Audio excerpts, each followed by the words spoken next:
ನಮಸ್ಕಾರ ಸ್ನೇಹಿತರೆ, ಹೇಗಿದ್ದಾರೆ ಎಲ್ಲರೂ ಚೆನ್ನಾಗಿದ್ದಾರೆ ಅನ್ಕೊಂಡು ಸ್ನೇಹಿತರೆ. ಎಲ್ರಿಗೂ SPB ಮೀಡಿಯಾದ ಮತ್ತೊಂದು ವಿಡಿಯೋಗೆ ತಮಗೆಲ್ರಿಗೂ ಸ್ವಾಗತ ಸುಸ್ವಾಗತ. ಸ್ನೇಹಿತರೆ, 2025 ಈ ಜೂನ್ ತಿಂಗಳಿನಲ್ಲಿ ಜೂನ್ ಈ ಕೊನೆಯ ವಾರದಲ್ಲಿ ಧನುಸ್ಸು ರಾಶಿಯವರ ಜೀವನದಲ್ಲಿ ಏನೆಲ್ಲ ಬದಲಾವಣೆಯಾಗಲಿದೆ, ಯಾವುದರಲ್ಲಿ ಶುಭವಾಗಲಿದೆ, ಯಾವುದರಲ್ಲಿ ಬಹಳ ಎಚ್ಚರಿಕೆಯನ್ನು ವಹಿಸಬೇಕು, ಈ ಜೂನ್ ತಿಂಗಳಿನಲ್ಲಿ ಕಂಡಂತಹ ಸಮಸ್ಯೆಗಳಿಗೆ ಪರಿಹಾರವನ್ನು ಈ ಕೊನೆಯ ವಾರದಲ್ಲಿ ನೀವು ಕಾಣ್ತಾ ಹೋಗ್ತೀರಿ ಸ್ನೇಹಿತರೆ. ಹಾಗೆಯೇ ಈ ಧನುಸ್ಸು ರಾಶಿಯವರ ಆರೋಗ್ಯ, ಶಿಕ್ಷಣ, ಉದ್ಯೋಗ, ಆರ್ಥಿಕ ಸ್ಥಿತಿ, ಕುಟುಂಬ ಮತ್ತು ವ್ಯಾಪಾರಕ್ಕೆ ಸಂಬಂಧಪಟ್ಟಂತೆಯೇ ಏನೆಲ್ಲ ಪ್ರತಿಫಲಗಳು ಈ ಕೊನೆಯ ವಾರದಲ್ಲಿ ಲಭಿಸಲಿದೆ, ಈ ರಾಶಿಯವರ ಗ್ರಹ ಸಂಚಾರದ ಬದಲಾವಣೆಯಿಂದಾಗಿ ಈ ಕೊನೆಯ ವಾರದಲ್ಲಿ ಏನೆಲ್ಲ ಬದಲಾವಣೆಯನ್ನು ಕಾಣ್ಬೋದು ಅಂತ ಈಗ ಒಂದೊಂದಾಗಿ ತಿಳಿಸ್ಕೊಡ್ತಾ ಹೋಗ್ತೇನೆ ಸ್ನೇಹಿತರೆ. ಗಮನ ಬಿಟ್ಟು ನೋಡ್ತಾ ಹೋಗಿ ಸ್ನೇಹಿತರೆ. ಮೊದಲನೇದಾಗಿ ಧನುಸ್ಸು ರಾಶಿಚಕ್ರದ 9ನೇ ರಾಶಿಯಾಗಿರ್ತದೆ. ಇದು ರಾಶಿಚಕ್ರದ 240ರಿಂದ 270 ಡಿಗ್ರಿಗಳ ವ್ಯಾಪ್ತಿಯನ್ನು ಹೊಂದಿರ್ತದೆ. ಮೂಲ ನಕ್ಷತ್ರ 4 ಪಾದಗಳು, ಪೂರ್ವಾಷಾಢ ನಕ್ಷತ್ರ 4 ಪಾದಗಳು, ಉತ್ತರಾಷಾಢ ನಕ್ಷತ್ರ 1ನೇ ಪಾದದಲ್ಲಿ ಜನಿಸಿದರೂ ಈ ಧನುಸ್ಸು ರಾಶಿಯ ವ್ಯಾಪ್ತಿಗೆ ಬರ್ತಾರೆ ಸ್ನೇಹಿತರೆ. ಇನ್ನು ಈ ರಾಶಿಯ ಅಧಿಪತಿ ಗುರು ಆಗಿರ್ತಾರೆ ಸ್ನೇಹಿತರೆ. ಇನ್ನು ಈ ಜೂನ್ ತಿಂಗಳಿನಲ್ಲಿ ಈ ಧನುಸ್ಸು ರಾಶಿಯವರ ಗ್ರಹ ಸಂಚಾರಗಳು ಹೇಗಿತ್ತು, ಇದರಿಂದ ಏನೆಲ್ಲ ಬದಲಾವಣೆಯನ್ನು ನೀವು ಜೀವನದಲ್ಲಿ ಕಂಡಿದ್ದೀರಿ, ಮುಂದಿನ ದಿನಗಳಲ್ಲಿ ಅಂದರೆ ಜೂನ್ 29ರ ನಂತರ ನಿಮ್ಮ ಜೀವನದಲ್ಲಿ ಏನೆಲ್ಲ ಬದಲಾವಣೆಗಳು ಆಗ್ಬೋದು ಅಂತ ಈಗ ತಿಳಿಸ್ಕೊಟ್ಟು ಹೋಗ್ತೇನೆ ಸ್ನೇಹಿತರೆ. ಈ ಧನುಸ್ಸು ರಾಶಿಯವರ ಮಾಸಿಕ ಗ್ರಹ ಸಂಚಾರವು ಹೀಗಿರ್ತದೆ ಸ್ನೇಹಿತರೆ. ಸೂರ್ಯಗ್ರಹದ ಸ್ಥಾನವು ನಿಮ್ಮ ರಾಶಿಯ 9ನೇ ಮನೆಯ ಅಧಿಪತಿಯಾಗಿ ಸೂರ್ಯನು ಇರೋದ್ರಿಂದ 7ನೇ ಮನೆಯಾದ ಮಿಥುನ ರಾಶಿಗೆ ಭಾನುವಾರ 15 ಜೂನ್ 2025ರಂದು ಪ್ರವೇಶಿಸಿದ್ದಾನೆ ಸ್ನೇಹಿತರೆ. ಈ ಗೋಚಾರದಿಂದಾಗಿ ಪಾಲುದಾರಿಕೆ ಸಂಬಂಧಗಳಲ್ಲಿ ಸಕಾರಾತ್ಮಕತೆ ಮತ್ತು ಜ್ಞಾನದ ವಿಸ್ತರಣೆಯ ಅವಕಾಶಗಳು ನಿಮಗೆ ಸೂಚಿಸ್ತಾ ಹೋಗ್ತದೆ. ಮತ್ತು ಸಾಮಾಜಿಕವಾಗಿ ನಿಮಗೆ ಮನ್ನಣೆಯು ಕೂಡ ಜೂನ್ 15ರ ನಂತರ ಕಾಣಬಹುದಾಗಿದೆ ಸ್ನೇಹಿತರೆ. ಇನ್ನು ಬುಧ ಗ್ರಹದ ಸ್ಥಾನವು ನಿಮ್ಮ ರಾಶಿಯ 7ನೇ ಮತ್ತು 10ನೇ ಮನೆಯ ಅಧಿಪತಿಯಾಗಿ ಬುಧನು ಇರೋದ್ರಿಂದ 7ನೇ ಮನೆಯಾದ ಮಿಥುನ ರಾಶಿಗೆ ಶುಕ್ರವಾರ 6 ಜೂನ್ 2025ರಂದು ಆಲ್ರೆಡಿ ಪ್ರವೇಶವನ್ನು ಮಾಡಿದೆ ಸ್ನೇಹಿತರೆ. ನಂತರ ಭಾನುವಾರ 22 ಜೂನ್ 2025ರಂದು 8ನೇ ಮನೆಯಾದ ಕಟಕ ರಾಶಿಗೆ ಸಂಚರಿಸೋ ಕಾರಣ ಈ ಗೋಚರವು ವೃತ್ತಿ ಜೀವನ ಮತ್ತು ಪಾಲುದಾರಿಕೆ ಸಂಬಂಧಗಳಲ್ಲಿ ಸಂವಹನದ ಕೌಶಲ್ಯಗಳನ್ನು ನಿಮ್ಮ ಜೀವನದಲ್ಲಿ ಸುಧಾರಿಸ್ತಾ ಬರ್ತಿದೆ. ವಿಶೇಷವಾಗಿ ವ್ಯಾಪಾರ ಚರ್ಚೆಗಳಿಗೆ ಅನುಕೂಲಕರವಾಗಿರ್ತದೆ ಸ್ನೇಹಿತರೆ. ಶುಕ್ರ ಗ್ರಹದ ಸ್ಥಾನವು ನಿಮ್ಮ ರಾಶಿಯ 6ನೇ ಮತ್ತು 11ನೇ ಮನೆಯ ಅಧಿಪತಿಯಾಗಿ ಶುಕ್ರನು ಇರೋದರಿಂದ ಈ ತಿಂಗಳ ಆರಂಭದಲ್ಲಿ 6ನೇ ಮನೆಯಾದ ವೃಷಭ ರಾಶಿಯಲ್ಲಿ ಶುಕ್ರ ಇರ್ತಾನೆ ಸ್ನೇಹಿತರೆ. ನಂತರ ಭಾನುವಾರ 29 ಜೂನ್ 2025ರಂದು 7ನೇ ಮನೆಯಾದ ಮಿಥುನ ರಾಶಿಗೆ ಪ್ರವೇಶಿಸುತ್ತಾನೆ. ಈ ಪ್ರವೇಶದ ಕಾರಣ ಆರೋಗ್ಯ ಮತ್ತು ಸಾಮಾಜಿಕ ಸಂಬಂಧಗಳಲ್ಲಿ ಸಕಾರಾತ್ಮಕತೆಯು ಕೂಡ ಹೆಚ್ಚಾಗ್ತಾ ಹೋಗ್ತದೆ. ಹಾಗೆ ನಿಮಗೆ ಸೌಕರ್ಯಗಳು ಕೂಡ ಹೆಚ್ಚಾಗ್ತಾ ಹೋಗ್ತವೆ ಸ್ನೇಹಿತರೆ. ಇನ್ನು ಮಂಗಳ ಗ್ರಹದ ಸ್ಥಾನವು ನಿಮ್ಮ ರಾಶಿಯ 5ನೇ ಮತ್ತು 12ನೇ ಮನೆಯ ಅಧಿಪತಿಯಾಗಿ ಮಂಗಳನು ಇರೋದರಿಂದ 9ನೇ ಮನೆಯಾದ ಸಿಂಹರಾಶಿಗೆ ಶನಿವಾರ ಜೂನ್ 7ರಂದು ಪ್ರವೇಶಿಸುತ್ತಾನೆ. ಈ ಗೋಚರದಿಂದಾಗಿ ನಿಮ್ಮ ಜ್ಞಾನದ ವಿಸ್ತರಣೆ ಮತ್ತು ಧೈರ್ಯ ಹೆಚ್ಚಾಗ್ತಾ ಹೋಗ್ತಿದೆ.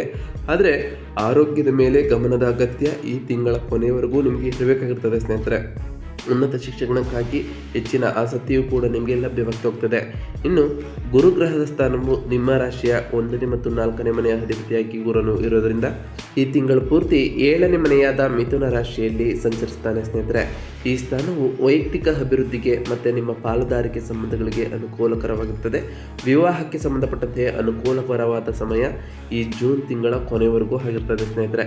ಇನ್ನು ಶನಿ ಗ್ರಹದ ಸ್ಥಾನವು ನಿಮ್ಮ ರಾಶಿಯ 2ನೇ ಮತ್ತು 3ನೇ ಮನೆಯ ಅಧಿಪತಿಯಾಗಿ ಶನಿಯು ಇರೋದ್ರಿಂದ ಈ ತಿಂಗಳು 4ನೇ ಮನೆಯಾದ ಮೀನ ರಾಶಿಯಲ್ಲಿ ಶನಿಯು ಸ್ಥಿರವಾಗಿರ್ತಾನೆ ಸ್ನೇಹಿತರೆ. ಈ ಗೋಚರವು ಗೃಹ ಸಂಬಂಧಿತ ವಿಷಯಗಳಲ್ಲಿ ನಿಮ್ಮ ಸ್ಥಿರತೆಯನ್ನು ಮತ್ತು ಆರ್ಥಿಕ ಜಾಗರೂಕತೆಯನ್ನು ನಿಮ್ಮಲ್ಲಿ ಸೂಚಿಸ್ತಾ ಹೋಗ್ತದೆ. ಕುಟುಂಬದಲ್ಲಿ ಹಿರಿಯರ ಆರೋಗ್ಯದ ಮೇಲೆ ನಿಮ್ಮ ಗಮನದ ಅಗತ್ಯವಾಗಿರ್ತದೆ ಸ್ನೇಹಿತರೆ. ಇನ್ನು ರಾಹು ಗ್ರಹದ ಸ್ಥಾನವು ನಿಮ್ಮ ರಾಶಿಯ 3ನೇ ಮನೆಯಾದ ಕುಂಭ ರಾಶಿಯಲ್ಲಿ ಈ ತಿಂಗಳು ಸ್ಥಿರವಾಗಿರ್ತಾನೆ. ಈ ಸ್ಥಾನವು ಸಂವಹನ ಮತ್ತು ಸಹೋದರ ಸಂಬಂಧಗಳಲ್ಲಿ ಅನಿರೀಕ್ಷಿತ ಬದಲಾವಣೆಗಳನ್ನು ನಿಮ್ಮಲ್ಲಿ ಸೂಚಿಸ್ತಾ ಹೋಗ್ತದೆ. ಸಣ್ಣ ಪ್ರಯಾಣಗಳಿಗೆ ಅವಕಾಶಗಳು ಕೂಡ ಲಭ್ಯವಾಗ್ತಾ ಹೋಗ್ತದೆ ಸ್ನೇಹಿತರೆ. ಇನ್ನು ಕೇತು ಗ್ರಹದ ಸ್ಥಾನವು ನಿಮ್ಮ ರಾಶಿಯ 9ನೇ ಮನೆಯಾದ ಸಿಂಹ ರಾಶಿಯಲ್ಲಿ ಈ ತಿಂಗಳು ಕೇತು ಸ್ಥಿರವಾಗಿರ್ತಾನೆ. ಈ ಗೋಚರವು ನಿಮ್ಮ ಜ್ಞಾನದ ವಿಸ್ತರಣೆಯಲ್ಲಿ ಆಧ್ಯಾತ್ಮಿಕ ದೃಷ್ಟಿಕೋನವನ್ನು ಹೆಚ್ಚಿಸ್ತಾ ಹೋಗ್ತದೆ.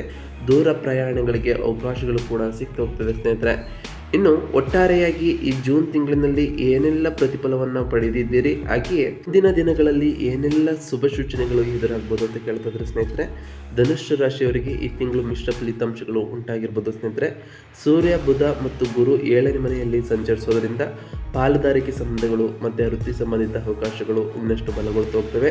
ಇದು ನಿಮ್ಮ ಜೂನ್ ಕೊನೆಯ ವಾರದವರೆಗೂ ಕೂಡ ಇರ್ತದೆ ಸ್ನೇಹಿತರೆ. ಮಂಗಳ ಮತ್ತು ಕೇತು 9ನೇ ಮನೆಯಲ್ಲಿ ಇರೋದ್ರಿಂದ ಜ್ಞಾನದ ವಿಸ್ತರಣೆ ಮತ್ತು ಪ್ರಯಾಣಗಳಿಗೆ ಅವಕಾಶಗಳು ಕೂಡ ಸಿಗ್ತಾ ಹೋಗ್ತದೆ. ಆದರೆ ಆರೋಗ್ಯದ ಮೇಲೆ ಹೆಚ್ಚಿನ ಗಮನದ ಅಗತ್ಯವಿರುತ್ತದೆ. ಶನಿ 4ನೇ ಮನೆಯಲ್ಲಿ ಇರೋದ್ರಿಂದ ಗೃಹ ಸಂಬಂಧಿತ ವಿಷಯಗಳಲ್ಲಿ ಸ್ಥಿರತೆಯು ಕೂಡ ಮುಂದುವರಿತು ಹೋಗ್ತದೆ. ಆದರೆ ಆರ್ಥಿಕ ಜಾಗರೂಕತೆಯ ಅಗತ್ಯವಾಗಿರ್ತದೆ. ಈ ತಿಂಗಳು ನೀವು ಹೊಸ ಆಲೋಚನೆಗಳೊಂದಿಗೆ ಮುಂದುವರಿತು ಹೋಗ್ತೀರಿ.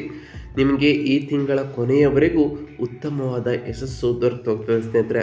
ವೃತ್ತಿ ಮತ್ತು ವೃತ್ತಿ ಜೀವನಕ್ಕೆ ಸಂಬಂಧಪಟ್ಟಂತೆಯೇ ಈ ತಿಂಗಳು ಸಕಾರಾತ್ಮಕವಾದ ಬದಲಾವಣೆ ಆರಂಭ ಆಗ್ತದೆ. ವಿಶೇಷವಾಗಿ ಮೊದಲ 2 ವಾರಗಳಲ್ಲಿ ಬುಧನು 7ನೇ ಮನೆಯಲ್ಲಿರುವಾಗ, ಅಂದರೆ ಜೂನ್ 6ರಿಂದ 22ರವರೆಗೆ ನಿಮ್ಮ ಸಂವಹನದ ಕೌಶಲ್ಯಗಳು ವೃತ್ತಿಯಲ್ಲಿ ಸಹೋದ್ಯೋಗಿಗಳಿಗೆ ಮತ್ತು ಮೇಲಾಧಿಕಾರಿಗಳ ಬೆಂಬಲವನ್ನು ಪಡೆಯುವಂತೆ ಮಾಡ್ತಾ ಹೋಗ್ತಿದೆ. ಇದರಿಂದ ಸಿಗುವಂತಹ ಚಾನ್ಸಸ್ ಕೂಡ ಈ ತಿಂಗಳಿನಲ್ಲಿ ಇರಲಿದೆ ಸ್ನೇಹಿತರೆ. ಇನ್ನು ಸೂರ್ಯನು 7ನೇ ಮನೆಗೆ ಪ್ರವೇಶಿಸುವುದರಿಂದ ಜೂನ್ 15ರ ನಂತರ ವೃತ್ತಿಯಲ್ಲಿ ಬಡ್ತಿ, ಸಂಬಳದ ಹೆಚ್ಚಳ ಅಥವಾ ಸ್ಥಾನದ ಬದಲಾವಣೆ ಲಭಿಸ್ಬೋದು. ವಿದೇಶಿ ಉದ್ಯೋಗಕ್ಕಾಗಿ ಅವಕಾಶಗಳು ಕೂಡಿ ಬರ್ಬೋದು ಸ್ನೇಹಿತರೆ. ಪ್ರಯಾಣಗಳು ಕೂಡ ಸೂಚಿಸಲ್ಪಟ್ಟಿರ್ತದೆ. ಹೊಸ ಉದ್ಯೋಗಕ್ಕಾಗಿ ಪ್ರಯತ್ನಿಸುತ್ತಿರುವವರು ಈ ತಿಂಗಳು ಅನುಕೂಲಕರವಾದ ಫಲಿತಾಂಶವನ್ನು ನೀವು ಪಡೆದಿದ್ದೀರಿ. ಆದರೆ ಬುಧನು 8ನೇ ಮನೆಗೆ ಪ್ರವೇಶಿಸಿದ ನಂತರ, ಅಂದರೆ ಜೂನ್ 22ರ ನಂತರ ಈ ವಾರದಲ್ಲಿ ಹೆಚ್ಚುವರಿ ಜವಾಬ್ದಾರಿಗಳು ಮತ್ತು ಕೆಲಸದ ಹೊರೆ ಹೆಚ್ಚಾಗ್ಬೋದು. ಆದ್ದರಿಂದ ಸಮಯವನ್ನು ಸಮರ್ಥವಾಗಿ ನಿರ್ವಹಿಸೋಕೆ ಮಂಗಳನ ಪ್ರಭಾವದಿಂದ ಆವೇಶದಿಂದ ನಿರ್ಣಯಗಳನ್ನು ತೆಗೆದುಕೊಳ್ಳುವುದನ್ನು ನಿಲ್ಲಿಸಬೇಕಾಗುತ್ತದೆ ಸ್ನೇಹಿತರೆ. ನಿಮ್ಮ ಕೌಶಲ್ಯಗಳಿಗೆ ತಕ್ಕಂತೆಯೇ ಮನ್ನಣೆಯೂ ಕೂಡ ಲಭಿಸ್ತಾ ಹೋಗ್ತದೆ. ಇನ್ನು ಆರ್ಥಿಕವಾಗಿ ಈ ತಿಂಗಳು ಸಾಮಾನ್ಯವಾಗಿ ಅನುಕೂಲಕರವಾಗಿರ್ತದೆ ಸ್ನೇಹಿತರೆ. ಶುಕ್ರನು 6ನೇ ಮನೆಯಲ್ಲಿ ಇರುವಾಗ ಆದಾಯದ ಮೂಲಗಳು ಸ್ಥಿರವಾಗಿರ್ತವೆ ಮತ್ತು ಹೂಡಿಕೆಗಳ ಮೂಲಕ ಲಾಭಗಳು ಕೂಡ ಹೆಚ್ಚಾಗ್ತಾ ಹೋಗ್ತವೆ ಸ್ನೇಹಿತರೆ. ಗುರು 7ನೇ ಮನೆಯಲ್ಲಿ ಇರೋದ್ರಿಂದ ಪಾಲುದಾರಿಕೆ ಸಂಬಂಧಿತ ಆರ್ಥಿಕ ಅವಕಾಶಗಳು ಲಭಿಸ್ಬೋದು. ವಾಹನ ಅಥವಾ ಸ್ಥಿರಾಸ್ತಿಗಳ ಖರೀದಿಗೆ ಜೂನ್ 15ರೊಳಗೆ ಮಾಡುವುದು ಶ್ರೇಯಸ್ಕರವಾಗಿರ್ತದೆ. ಏಕೆಂದರೆ ಶುಕ್ರನು 7ನೇ ಮನೆಗೆ ಪ್ರವೇಶಿಸೋದ್ರಿಂದ, ಅಂದರೆ ಜೂನ್ 29ರಿಂದ ನಿಮ್ಮ ಖರ್ಚುಗಳು ಕೂಡ ಹೆಚ್ಚಾಗ್ಬೋದು. ಶನಿ 4ನೇ ಮನೆಯಲ್ಲಿ ಇರೋದ್ರಿಂದ ಗೃಹ ಸಂಬಂಧಿತ ಖರ್ಚುಗಳು ಕೂಡ ಹೆಚ್ಚಾಗ್ಬೋದು ಸ್ನೇಹಿತರೆ. ಅದರಿಂದ ಅನಗತ್ಯವಾದ ಖರ್ಚುಗಳನ್ನು ನಿಯಂತ್ರಿಸಿ. ರಾಹು 3ನೇ ಮನೆಯಲ್ಲಿರುವುದರಿಂದ ಆರ್ಥಿಕ ನಿರ್ಣಯಗಳಲ್ಲಿ ಅನಿರೀಕ್ಷಿತವಾದ ಬದಲಾವಣೆಗಳು ಉಂಟಾಗ್ಬೋದು. ಅದರಿಂದ ಜಾಗರೂಕತೆಯಿಂದ ವಿಶ್ಲೇಷಿತವಾಗಿ ಉಳಿತಾಯದ ಮೇಲೆ ಗಮನ ಹರಿಸುವುದು ಬಹಳ ಅವಶ್ಯಕವಾಗಿರ್ತದೆ ಸ್ನೇಹಿತರೆ. ಇನ್ನು ಕೌಟುಂಬಿಕ ಜೀವನಕ್ಕೆ ಬರೋದಾದರೆ ಸ್ನೇಹಿತರೆ, ಈ ತಿಂಗಳು ಸಂತೋಷದಾಯಕವಾದ ಸಮಯವನ್ನು ನಿಮಗೆ ನೀಡುತ್ತದೆ. ಗುರು 7ನೇ ಮನೆಯಲ್ಲಿ ಇರೋದರಿಂದ ಜೀವನ ಸಂಗಾತಿಯೊಂದಿಗೆ ಸಂಬಂಧಗಳು ಬಲಗೊಳ್ತಾ ಹೋಗ್ತವೆ ಮತ್ತು ವಿವಾಹ ಸಂಬಂಧಿತ ಸಮಸ್ಯೆಗಳು ಕೂಡ ಪರಿಹಾರವಾಗ್ತಾ ಹೋಗ್ತವೆ ಸ್ನೇಹಿತರೆ. ಶುಕ್ರನು 6ನೇ ಮನೆಯಲ್ಲಿ ಇರುವಾಗ ಕುಟುಂಬ ಸದಸ್ಯರೊಂದಿಗೆ ಸಮಯ ಕಳೆಯೋದರಿಂದ ಶಾಂತಿಯು ಕೂಡ ಲಭಿಸಲಿದೆ. ಶುಕ್ರನು 7ನೇ ಮನೆಗೆ ಪ್ರವೇಶಿಸೋದ್ರಿಂದ, ಅಂದರೆ ಜೂನ್ 29ರ ನಂತರ ಪ್ರೇಮ ಸಂಬಂಧಗಳಲ್ಲಿ ಯಶಸ್ಸು ಮತ್ತು ಕುಟುಂಬ ಶುಭ ಕಾರ್ಯಗಳಿಗೆ ಹಾಜರಾಗುವಂತಹ ಸಾಧ್ಯತೆಗಳು ಕೂಡ ಈ ತಿಂಗಳ ಕೊನೆಯಲ್ಲಿ ನಿಮಗೆ ಉಂಟಾಗ್ತಾ ಹೋಗ್ತದೆ ಸ್ನೇಹಿತರೆ. ಕುಟುಂಬ ಸದಸ್ಯರೊಂದಿಗೆ ಮನೋರಂಜನಾ ಯಾತ್ರೆಗಳು ಅಥವಾ ಸಭೆಗಳು ಕೂಡ ನಡೆಯಬಹುದು. ಮಂಗಳನ ಪ್ರಭಾವದಿಂದ ಸಹೋದರಿಯರೊಂದಿಗೆ ಸಣ್ಣ ತಪ್ಪು ತಿಳುವಳಿಕೆಗಳು ಉಂಟಾಗ್ಬೋದು. ಅದರಿಂದ ಸಹನೆಯಿಂದ ವಿವರಿಸ್ತಾ ಹೋಗಿ. ಶನಿ 4ನೇ ಮನೆಯಲ್ಲಿ ಇರೋದ್ರಿಂದ ಗೃಹ ಸಂಬಂಧಿತ ವಿಷಯಗಳಲ್ಲಿ ಪ್ರಗತಿಯೂ ಕೂಡ ಈ ತಿಂಗಳ ಕೊನೆಯವರೆಗೂ ಕೂಡ ಇರುತ್ತದೆ. ಮನೆಯ ಹಿರಿಯರ ಆಶೀರ್ವಾದವೂ ಕೂಡ ನಿಮಗೆ ಲಭಿಸಲಿದೆ ಸ್ನೇಹಿತರೆ. ಇನ್ನು ಆರೋಗ್ಯದ ವಿಷಯಕ್ಕೆ ಬರೋದಾದರೆ, ಆರೋಗ್ಯದ ದೃಷ್ಟಿಯಿಂದ ಈ ತಿಂಗಳು ಸಾಮಾನ್ಯವಾಗಿ ಅನುಕೂಲಕರವೇ ಆಗಿರ್ತದೆ ಸ್ನೇಹಿತರೆ. ನಿಮಗೆ ಶುಕ್ರನು 6ನೇ ಮನೆಯಲ್ಲಿ ಇರುವಾಗ ಇಂದಿನ ಆರೋಗ್ಯ ಸಮಸ್ಯೆಗಳಿಂದ ಚೇತರಿಸಿಕೊಳ್ಳುತ್ತೀರಿ ಸ್ನೇಹಿತರೆ, ಮತ್ತು ಆರೋಗ್ಯವು ಕೂಡ ಸ್ಥಿರವಾಗಿರ್ತದೆ. ಆದರೆ ಮಂಗಳ ಮತ್ತು ಕೇತು 9ನೇ ಮನೆಯಲ್ಲಿ ಇರೋದರಿಂದ ಪ್ರಯಾಣದ ಸಮಯದಲ್ಲಿ ಬಹಳ ಜಾಗರೂಕತೆಯ ಅಗತ್ಯವಿರುತ್ತದೆ. ವಿಶೇಷವಾಗಿ ವೇಗವಾಗಿ ಚಾಲನೆ ಮಾಡುವಾಗ ಅಥವಾ ಹರಿತವಾದ ವಸ್ತುಗಳೊಂದಿಗೆ ಕೆಲಸವನ್ನು ಮಾಡುವಾಗ ಸಣ್ಣ ಗಾಯಗಳು ಅಥವಾ ಒತ್ತಡ ಸಂಬಂಧಿತ ಸಮಸ್ಯೆಗಳು ಉಂಟಾಗ್ಬೋದು. ಸಮತೋಲಿತವಾದ ಆಹಾರ, ಸಾಕಷ್ಟು ವಿಶ್ರಾಂತಿ, ಯೋಗ ಮತ್ತು ಧ್ಯಾನವನ್ನು ಮಾಡೋದ್ರಿಂದ ನಿಮ್ಮ ಆರೋಗ್ಯವನ್ನು ಕಾಪಾಡಿಕೊಳ್ಬೋದಾಗಿದೆ ಸ್ನೇಹಿತರೆ. ಜೂನ್ ತಿಂಗಳ ಈ ಕೊನೆಯ ವಾರದಲ್ಲಿ ಶುಕ್ರನು ಗೋಚರ ಬದಲಾಗೋದ್ರಿಂದ, ಅಂದರೆ ಜೂನ್ 29ರ ತಿಂಗಳ ಕೊನೆಯಲ್ಲಿ ನಿಮ್ಮ ಆರೋಗ್ಯ ಇನ್ನಷ್ಟು ಸುಧಾರಿಸುತ್ತದೆ. ದೀರ್ಘಕಾಲಿಕ ಸಮಸ್ಯೆಗಳಿಂದ ಬಳಲುತ್ತಿರುವವರು ವೈದ್ಯರ ಸಲಹೆಯನ್ನು ಪಡೆಯುವುದು ನಿಮಗೆ ಅನುಕೂಲಕರವಾಗಿರ್ತದೆ ಸ್ನೇಹಿತರೆ. ಇನ್ನು ವ್ಯಾಪಾರಕ್ಕೆ ಸಂಬಂಧಪಟ್ಟಂತೆ ವ್ಯಾಪಾರಸ್ಥರಿಗೆ ಈ ತಿಂಗಳು ಅನುಕೂಲಕರವಾದಂತಹ ಸಮಯವಾಗಿರ್ತದೆ. ಬುಧ ಮತ್ತು ಗುರು 7ನೇ ಮನೆಯಲ್ಲಿ ಇರೋದ್ರಿಂದ ಹೊಸ ಪಾಲುದಾರಿಕೆಗಳು, ಗ್ರಾಹಕರೊಂದಿಗೆ ಸಂಬಂಧಗಳು ಮತ್ತು ವ್ಯಾಪಾರ ಒಪ್ಪಂದಗಳು ಯಶಸ್ವಿಯಾಗ್ತಾ ಹೋಗ್ತವೆ. ಶುಕ್ರನು 6ನೇ ಮನೆಯಲ್ಲಿ ಇರುವಾಗ ವ್ಯಾಪಾರದಲ್ಲಿ ಸ್ಪರ್ಧಿಗಳ ಮೇಲೆ ವಿಜಯವನ್ನು ನೀವು ಸಾಧಿಸಬಹುದಾಗಿದೆ ಮತ್ತು ಆರ್ಥಿಕ ಬೆಳವಣಿಗೆಯೂ ಕೂಡ ನಿಮಗೆ ಕಂಡು ಬರ್ತಾ ಹೋಗ್ತದೆ ಸ್ನೇಹಿತರೆ. ಪಾಲುದಾರಿಕೆ ವ್ಯಾಪಾರವನ್ನು ಪ್ರಾರಂಭಿಸಲು ಬಯಸುವಂಥವರಿಗೆ ಈ ತಿಂಗಳು, ವಿಶೇಷವಾಗಿ ಜೂನ್ 10ರಿಂದ 20ರ ನಡುವೆ ಪ್ರಾರಂಭಿಸುವವರಿಗೆ ಒಳ್ಳೆಯ ಲಾಭವೂ ಕೂಡ ಬರ್ತಾ ಹೋಗ್ತದೆ ಸ್ನೇಹಿತರೆ. ಆದರೆ ತಿಂಗಳ ಕೊನೆಯ ವಾರ ಅಂದರೆ ಈ ವಾರದಲ್ಲಿ ಜೂನ್ 25ರಿಂದ 30ರವರೆಗೆ ಹೂಡಿಕೆಗಳು ಅಥವಾ ದೊಡ್ಡ ಖರ್ಚುಗಳನ್ನು ತಪ್ಪಿಸಬೇಕಾಗಿರುತ್ತದೆ. ಏಕೆಂದರೆ ಶುಕ್ರನ ಗೋಚರದಿಂದ ಖರ್ಚುಗಳು ಹೆಚ್ಚಾಗ್ಬೋದು. ಶನಿ 4ನೇ ಮನೆಯಲ್ಲಿ ಇರೋದರಿಂದ ವ್ಯಾಪಾರ ಸಂಬಂಧಿತ ಆರ್ಥಿಕ ನಿರ್ಣಯಗಳಲ್ಲಿ ಜಾಗರೂಕತೆಯಿಂದ ವಿಶ್ಲೇಷಿತ ಹೋಗಿ ಸ್ನೇಹಿತರೆ. ನಿಮ್ಮ ವ್ಯಾಪಾರ ತಂತ್ರಗಳು ನಿಮಗೆ ಲಾಭವನ್ನು ತಂದುಕೊಡ್ತಾ ಹೋಗ್ತದೆ.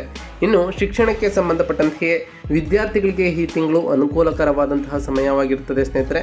ಬುಧನು 7ನೇ ಮನೆಯಲ್ಲಿ ಇರುವಾಗ ಅಂದರೆ ಜೂನ್ 6ರಿಂದ 22ರವರೆಗೆ ಓದಿನ ಮೇಲೆ ನಿಮ್ಮ ಏಕಾಗ್ರತೆ ಮತ್ತು ಗುಂಪು ಅಧ್ಯಯನಗಳಲ್ಲಿ ಆಸಕ್ತಿಯು ಕೂಡ ಹೆಚ್ಚಾಗ್ತಾ ಬಂದಿದೆ.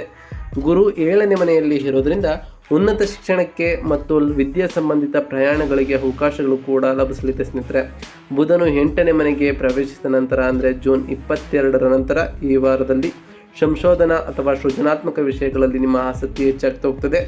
ಮಂಗಳ ಮತ್ತು ಕೇತು 9ನೇ ಮನೆಯಲ್ಲಿ ಇರೋದರಿಂದ ವಿದ್ಯಾ ಸಂಬಂಧಿತ ಪ್ರಯತ್ನಗಳಲ್ಲಿ ಧೈರ್ಯ ಮತ್ತು ಆಧ್ಯಾತ್ಮಿಕ ದೃಷ್ಟಿಕೋನ ನಿಮ್ಮಲ್ಲಿ ಹೆಚ್ಚಾಗ್ತಾ ಹೋಗ್ತದೆ. ಸ್ಪರ್ಧಾತ್ಮಕ ಪರೀಕ್ಷೆಗಳಿಗೆ ತಯಾರಿ ನಡೆಸುವಂತಹ ವಿದ್ಯಾರ್ಥಿಗಳಿಗೆ ಕಠಿಣ ಶ್ರಮದಿಂದ ಓದೋದ್ರಿಂದ ನಿರೀಕ್ಷಿತ ಸಂಸ್ಥೆಗಳಲ್ಲಿ ಪ್ರವೇಶವನ್ನು ಪಡೆಯಬಹುದಾಗಿದೆ ಅಥವಾ ನೀವು ಯಶಸ್ಸನ್ನು ಕೂಡ ಸಾಧಿಸಬಹುದಾಗಿದೆ. ಶಿಕ್ಷಕರು ಮತ್ತು ಹಿರಿಯರ ಸಲಹೆಗಳು ನಿಮಗೆ ಬಹಳ ಉಪಯುಕ್ತವಾಗಿರ್ತವೆ ಸ್ನೇಹಿತರೆ. ಇನ್ನು ಈ ಜೂನ್ ತಿಂಗಳ ಕೊನೆಯ ವಾರದಲ್ಲಿ ಈ ಧನುಸ್ಸು ರಾಶಿಯವರು ಮಾಡಬೇಕಾದಂಥ ಸರಳ ಪರಿಹಾರಗಳೇನು ಅಂತ ಕೇಳೋದಾದ್ರೆ ಸ್ನೇಹಿತರೆ, ಪ್ರತಿ ಗುರುವಾರದಂದು ಗುರುದೇವರಿಗೆ ತುಳಸಿ ಎಲೆಗಳಿಂದ ಅರ್ಚನೆಯನ್ನು ಮಾಡೋದರಿಂದ ವೃತ್ತಿ ಮತ್ತು ಶಿಕ್ಷಣದಲ್ಲಿ ಯಶಸ್ಸನ್ನು ನೀವು ಸಾಧಿಸಬಹುದಾಗಿದೆ. ನಿಮ್ಮ ಜ್ಞಾನವೂ ಕೂಡ ಹೆಚ್ಚಾಗ್ತಾ ಹೋಗ್ತದೆ ಸ್ನೇಹಿತರೆ. ಹಾಗೆಯೇ ಪ್ರತಿ ಶನಿವಾರ ಶನಿದೇವರ ಜಪವನ್ನು ಮಾಡಿ ಸ್ನೇಹಿತರೆ. ಸಾಧ್ಯವಾದರೆ ಶನಿದೇವರ ದೇವಾಲಯಕ್ಕೆ ತೆರಳಿ ಶನಿದೇವರಿಗೆ ಪ್ರಿಯವಾದಂತಹ ಕಪ್ಪು ಎಳ್ಳಿನ ಬತ್ತಿಯನ್ನು ಹಚ್ಚೋದ್ರಿಂದ ಆ ಶನಿದೇವರ ಕೃಪೆಗೆ ನೀವು ಪಾತ್ರರಾಗಬಹುದಾಗಿದೆ. ಹಾಗೆಯೇ ಶುಕ್ರವಾರದಂದು ಲಕ್ಷ್ಮೀ ದೇವಿಗೆ ಬಿಳಿ ಹೂವುಗಳನ್ನು ಅರ್ಪಿಸೋದ್ರಿಂದ ನಿಮಗೆ ಆರ್ಥಿಕ ಸ್ಥಿರತೆ ಹೆಚ್ಚಾಗ್ತಾ ಹೋಗ್ತದೆ ಮತ್ತು ಮನೆಯಲ್ಲಿ ಶಾಂತಿಯೂ ಕೂಡ ಉಂಟಾಗ್ತಾ ಹೋಗ್ತದೆ ಸ್ನೇಹಿತರೆ. ಮಂಗಳವಾರಗಳಂದು ಹನುಮಾನ್ ಚಾಲಿಸವನ್ನು ಪಠಿಸೋದ್ರಿಂದ ಆರೋಗ್ಯ ಸಮಸ್ಯೆಗಳನ್ನು ನೀವು ನಿವಾರಿಸಬಹುದಾಗಿದೆ ಮತ್ತು ಆತ್ಮವಿಶ್ವಾಸವೂ ಕೂಡ ಈ ತಿಂಗಳ ಕೊನೆಯಲ್ಲಿ ನಿಮಗೆ ಹೆಚ್ಚಾಗ್ತಾ ಹೋಗ್ತದೆ ಸ್ನೇಹಿತರೆ. ನಾವು ತಿಳಿಸ್ಕೊಟ್ಟಿರುವಂತಹ ಈ ಎಲ್ಲ ಸರಳ ಪರಿಹಾರಗಳನ್ನು ನೀವು ಮಾಡಿದ್ದೇ ಆದರೆ ನಿಮ್ಮ ಜೀವನದಲ್ಲಿ ಸಾಕಷ್ಟು ಬದಲಾವಣೆಯನ್ನು ನೀವು ಕಾಣಬಹುದಾಗಿದೆ. ನಿಮ್ಮ ಮನೆಯಲ್ಲಿ ಸಂತೋಷದ ವಾತಾವರಣ ತುಂಬಿ ತುಳುಕಾಡಲಿದೆ ಸ್ನೇಹಿತರೆ. ಇದಾಗಿತ್ತು ಇವತ್ತಿನ ಒಂದು ವಿಡಿಯೋ ಸ್ನೇಹಿತರೆ. ವಿಡಿಯೋ ಇಷ್ಟಾಗಿತ್ತು ಅಂದರೆ ವಿಡಿಯೋಗೆ ಒಂದು ಲೈಕ್ ಮಾಡಿ. ಯಾರಿನ್ನೂ ಚಾನಲ್ನ ಸಬ್ಸ್ಕ್ರೈಬ್ ಮಾಡ್ಕೊಂಡಿಲ್ಲ ಅವರು ಈಗಲೇ ಸಬ್ಸ್ಕ್ರೈಬ್ ಮಾಡ್ಕೊಳ್ಳಿ ಸ್ನೇಹಿತರೆ.